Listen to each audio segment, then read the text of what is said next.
Hey everybody, and welcome to today's Builder Series. We've got a special episode. I've got Austin Federa, head of strategy at the Solana Foundation. We've seen Solana and their community of developers really grow and make an impact in this space. Austin, thanks for coming. Yeah, thanks for having me on today.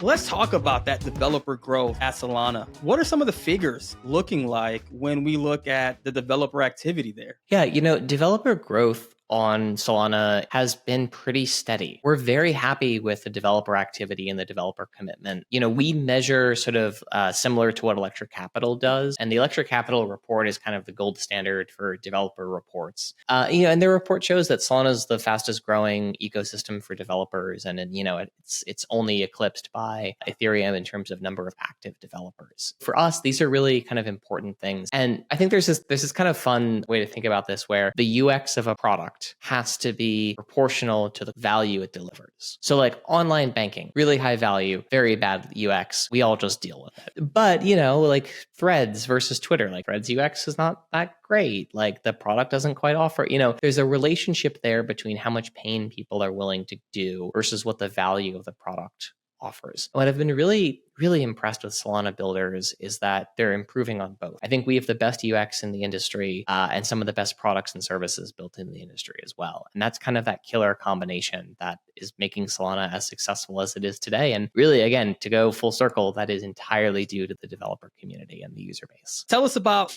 the potential impact that you see CCTP bringing to the Solana network. Yeah, so today, like moving stablecoins from one network to another is not particularly an easy process. But one of the great things about CCTP is it actually enables a user to move tokens that are USDC from one blockchain to another pretty instantly too. And so I think that's going to be a pretty big unlock when people can pretty fluidly move stablecoins from one network to another without having to go through a bridge. Awesome. Incredible. Let's talk about the role that stablecoin, in particular USDC, has played in this growth over the past, let's say year and a half with Solana. It's hard to attribute growth to sort of any one particular token or use case on the network. But, payments sort of have been the promise of blockchain since it began, but it wasn't really functionally true, right? Like there were all these capabilities to theoretically pay people on blockchain. But until we had like highly regulated stablecoins like Circle offers with USDC, it was really hard to actually trust that the stablecoin was going to be a stablecoin, right? Just look at what happened with Terra. At the same time, though, most blockchains are slow. They have,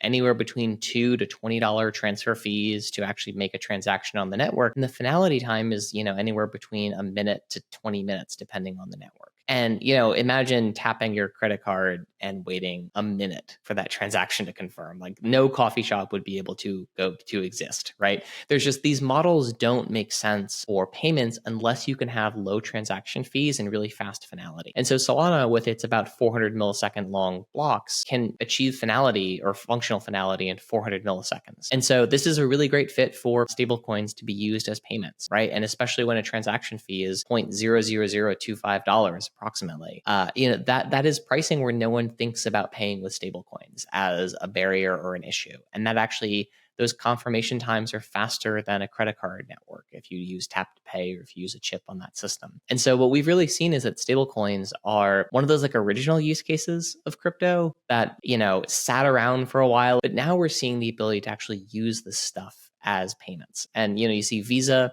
expanding their pilot program that they started on Ethereum to actually scale that on Solana, which is using USDC as a settlement layer to move money outside of banking hours. So I think, whether it's the growth of Solana Pay and the ability to sort of pay directly with merchants through these types of systems, I think we're kind of just at the beginning of what stablecoin fueled growth will look like. I'm particularly excited about international currency stablecoins. So Circle's got the Euro project. So it's really cool to see kind of a broader base of token support. And then, applications like Sling getting built on top of that, which just uses USDC under the hood as its payment currency to send money to anyone, anywhere in the world. The other piece too around this is like, there's a lot of excitement in DC around stablecoins still. Talk about that a little bit. Yeah. So I think as geopolitics heat up, the idea of US dollar dominance remains one that people in DC and folks in the national security community really care about. And so things like tokenizing treasuries on chain, getting more people around the world exposure to US dollars with, highly regulated stablecoins that are functionally as good as cash,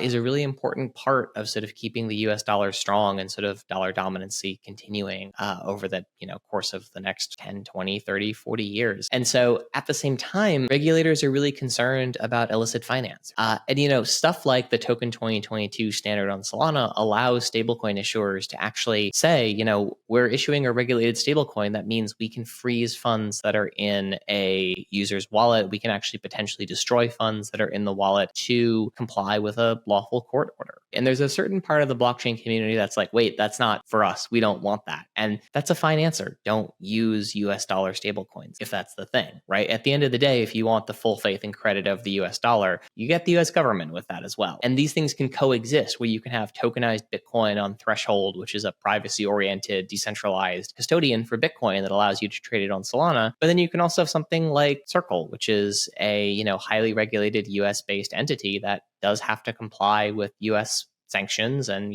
other sorts of government actions. And I think these things can coexist very well in the world. Yeah, I mean, you definitely make a really great point. Where do you see the future of stablecoins taking us? Right, you mentioned tokenized assets. I mean, do you see USDC and stablecoins in general being the way that money is transferred? Is that where we're heading towards, in your opinion? Yeah, I think so. I mean, I think the question is kind of going to be, is it USDC or is it sort of a white label product that Circle then sells to Bank of America? And I think it matters deeply to the stablecoin issuer which stablecoin wins, as long as they're all regulated as payment stablecoins and all have to conform to the same sort of stress tests and proof of reserves that Circle voluntarily does right now. I think that's kind of the goal here, right? So whether it's from a user perspective, maybe there's Chase Coin and all of my balances reflected in my bank account is Chase Coin. But then when I want to do something on DeFi or I want to pay with that, it actually becomes USDC. And these things are fluid because they're all trusted as being dollar-backed stablecoins because they're all regulated under the same regime. So from that perspective, moving from one type of stablecoin to another type of stablecoin, very easy, very, very smooth, seamless experience. I think we're going to see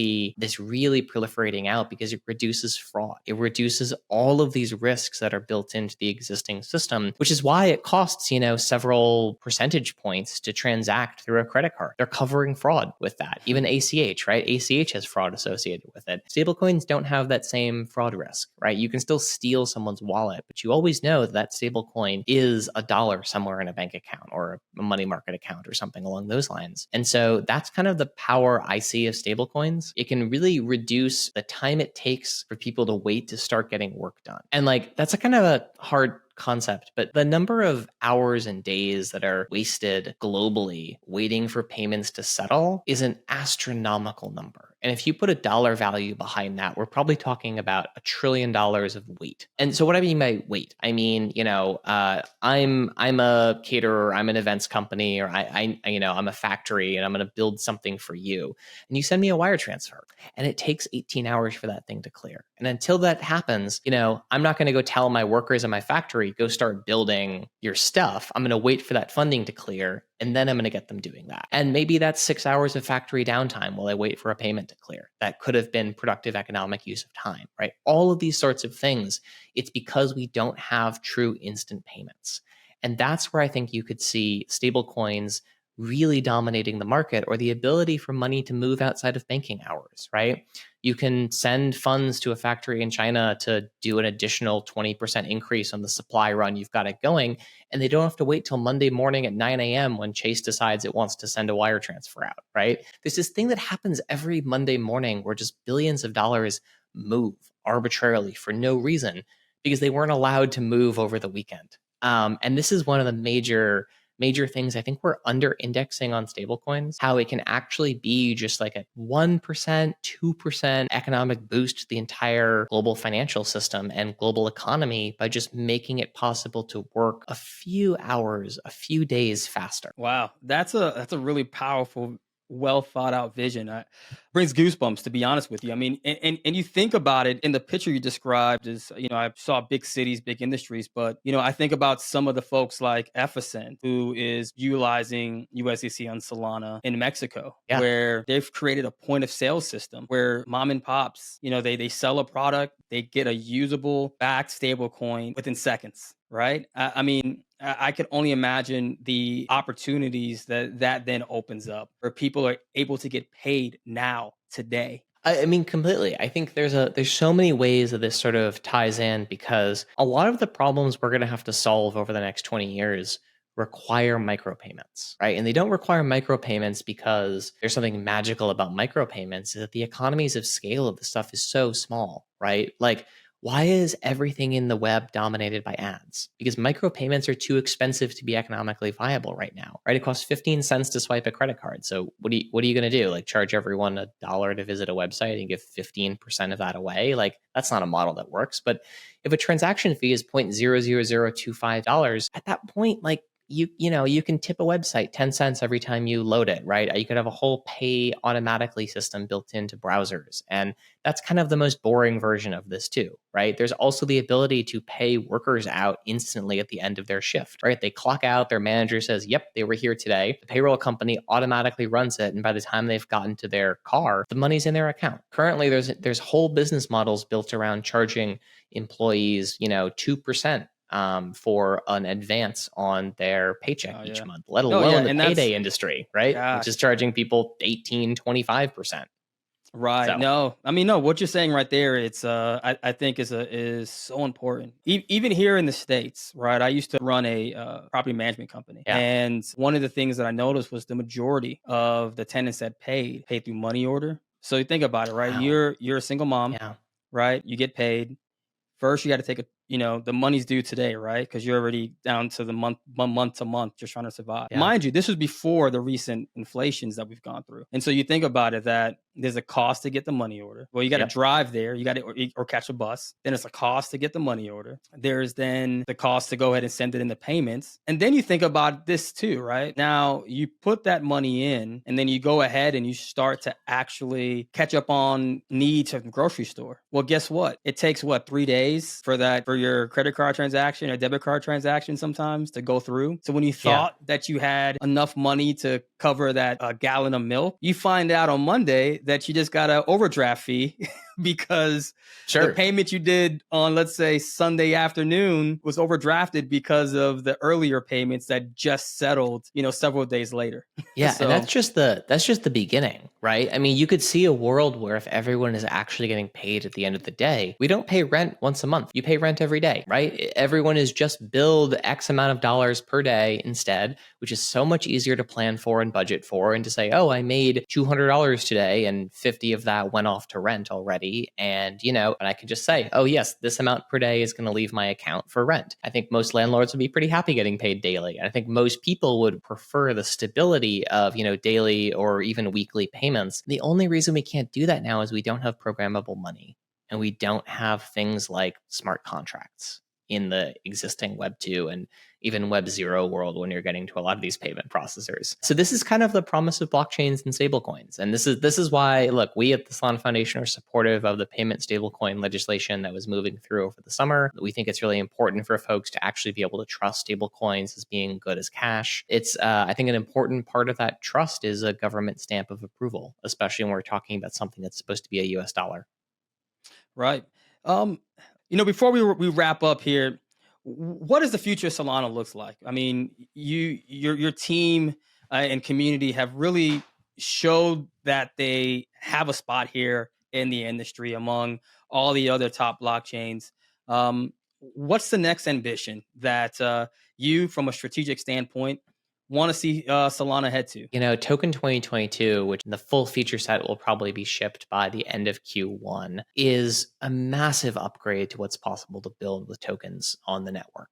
This brings a ton of new important features that I think enterprises are going to be really excited about. There's this idea right now that enterprises need to build an L2 or like a fork of a network. And we don't really think that's true. We think that there's the tool and tool set that come with Token 2022 will allow developers and enterprises to build something that's functionally a permissioned environment in Solana mainnet alongside existing tokens. You can tokenize your investment fund, and you can require everyone holding it as KYC'd, and people can still trade it on Mango markets as long as they actually have the KYC indicator on their wallet. These are really, really big unlocks for users, for these institutions that want to start building stuff on networks. I think it also, we talked a little bit about some of those transfer restrictions that are available for stablecoin issuers. I think it's going to do a huge amount to help the adoption of stablecoins get the blessing of U.S. regulators and international regulators. And that's kind of the biggest thing here, is to say that like we can build this world of like permissionless DeFi and these decentralized applications we know and love, and then we can have fully centralized companies like Circle operating fully regulated stablecoins on the network as well. The same way that you can have, very permissioned applications on the internet that are super secure and behind a ton of levels of security and passwords and two-factor authentication. And then you can also, just go browse Twitter logged out, right? And like these are experiences that we have on the web today. And no one is like, we need to build a separate internet to make sure that the financial transactions for institutions are safe. We all just use the internet, and we all just love the internet. And so I think that one of the big things you'll see for 2024 coming from the Solana network is more tools to give users more optionality, developers more optionality, and more sort of tools to sort of embrace this idea of responsible blockchain and help users basically stay safe using blockchain. Awesome. Well, look, Austin, thank you for your time today. It's been a great conversation. A lot of great insight into the future of Solana, the viewpoint of the future of stablecoins in our network, and really the rest of the world and industries. If folks want to follow and stay on top of all the latest that's happening in the Solana Foundation and blockchain, what would you say is the best resource for them right now? So if you're just sort of a user or someone who's curious, Twitter is a great place to kind of check this out. We have a really great YouTube channel as well that's got, recordings of Validated and a bunch of other sort of like developer focused materials that we do. If you're a developer, there's an account called Solana Developers on YouTube, on Twitter as well. They give a bunch of info about, technological upgrades. But, one of the best places is just the GitHub, right? If you're an engineer and you want to sort of figure out what's going on, read the issues list, submit a PR, come help build the future.